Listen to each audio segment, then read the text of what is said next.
Imagine your editing is so addictive that viewers can't even stop watching from the beginning to the end. Because your editing just looks so good to watch. I know you want that, so I've taken my 3 years of editing experience, broken down it into 4 components. But pay very close attention, because what you are about to learn will completely change what you have lead or seen about addictive video editing. We're going way deeper than simple tips like remove dead space. Editing is much more than that. And let's be honest, you're tired of getting bad views because your editing isn't working. Trust me, I have been where you are, and you want to stick around for this. It's worth it. So how do you edit an addictive video?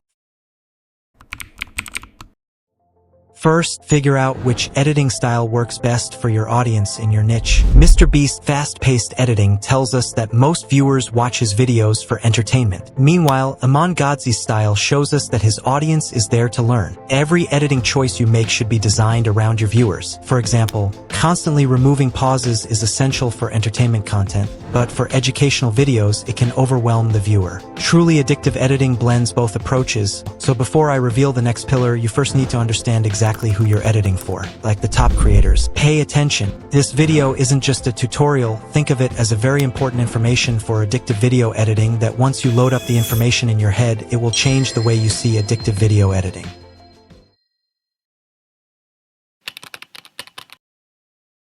Use motion graphics to explain complex ideas faster than words can. They help your viewer avoid mentally translating, imagining, and remembering everything you say, which protects retention. Here's an example. This morning, I got an email from a client who needed help with editing. I clicked the link to open Google Drive. I grabbed the footage, drop it into my timeline, and the edit begins. A few hours later, I send it back. 12 minutes of clean, polished, high-retention video. That's the power of motion graphics. They don't just look good, they make complex processes feel effortless. Now let's break down this motion graphic. The raw footage folder gets dragged into the center of the screen, and this is where addiction kicks in. Everything else fades into the background. The fading of the background helps to direct your attention, and it gives your editing authority and increases focus so that you focus on the blue folder. The blue folder builds trust because of the color blue. The cursor movement feels intentional, which subconsciously builds trust in the viewer's eye. As soon as the folder lands, the timelines start materializing. Not all at once, clips slide in. This motion creates the illusion of time collapse. Hours of editing are compressed into seconds, and that compression is deeply satisfying to watch. Then comes the payoff. The finished sequence moves out, sent back to the client. The motion mirrors the opening, but now it's refined. This visual symmetry creates closure.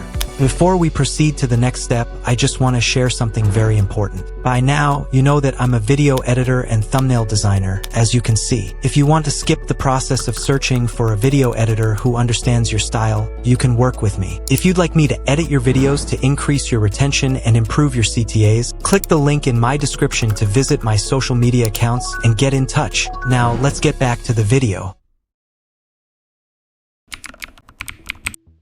Now let's talk about color. This is one of the most powerful tools in addictive editing. Think of color as a game of chess. Each of your moves you make, they should be 2 steps ahead of your opponent to trap him. The black and white chessboard dominates the frame. Black versus white instantly communicates contrast. The high contrast forces the brain to pay attention because the brain is wired to detect difference. Contrast equals focus. The deep black background removes distraction, and this is where authority is established. Black represents power, control, and the unknown. By surrounding the scene in darkness, the colors in the foreground become more intense. Even Iman Gadzhi uses the color black as his background for the same reason. Now look at the blue pawn in the foreground. Blue builds trust and intelligence. Orange signals action and momentum. Purple represents power and strategy. So the pawn subconsciously feels calm, strategic, and powerful. It doesn't feel aggressive. It feels calculated. That emotional balance pulls the viewer in rather than pushing them away. On the other side, the opposing pieces glow with dark brown and pink tones. Dark brown feels intense because dark tones absorb light and appear heavier. They're psychologically linked to dominance and the unknown. Pink leans toward red, which is tied to competition. Together, they create contrast. The viewer feels the challenge without being told there's one. The timeline's reflections across the pieces amplify stimulation. It looks like neon. Neon colors feel digital because they're highly saturated and artificially bright. They create a futuristic atmosphere. The white tiles reflect light upward, subtly brightening the lower half of the pieces. The key here is controlled contrast. Light versus dark.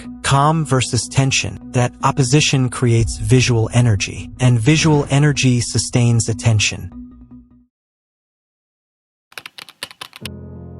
Now let's break down the sound design. Sound design is how you control emotion using audio. First, risers. A riser is a sound that slowly builds up. It gets louder or higher in pitch. This tells the viewer that something important is about to happen. That's why risers create anticipation. Next, hits. A hit is a short, strong sound. It adds emphasis. You can use it when text appears, when you say something important, or when the scene changes. Hits make moments feel powerful. Think of them like bold text, but in sound form. Now, keyboard typing sounds. Typing sounds make your video feel productive and focused. If you're explaining something educational or business-related, light keyboard sounds can make it feel more real and active. Cut sound effects. When you switch scenes, adding a small cut or slice sound makes the transition feel clean and intentional. Without it, cuts can feel empty. Whooshes. Whooshes are great for movement. When text slides in or an image moves, a soft whoosh makes the motion feel smooth. It connects the visual movement with audio, which makes the edit feel complete. Drone. A drone is a low, steady background sound. Creates suspense or seriousness. It's useful in deeper or more intense parts of your video. The viewer may not even notice it, but they will feel the mood. Ambient background sound. Light background noise, like soft room tone, keeps your video from feeling empty. Total silence can feel awkward. A subtle background layer makes the video feel more natural. Now let's talk about music.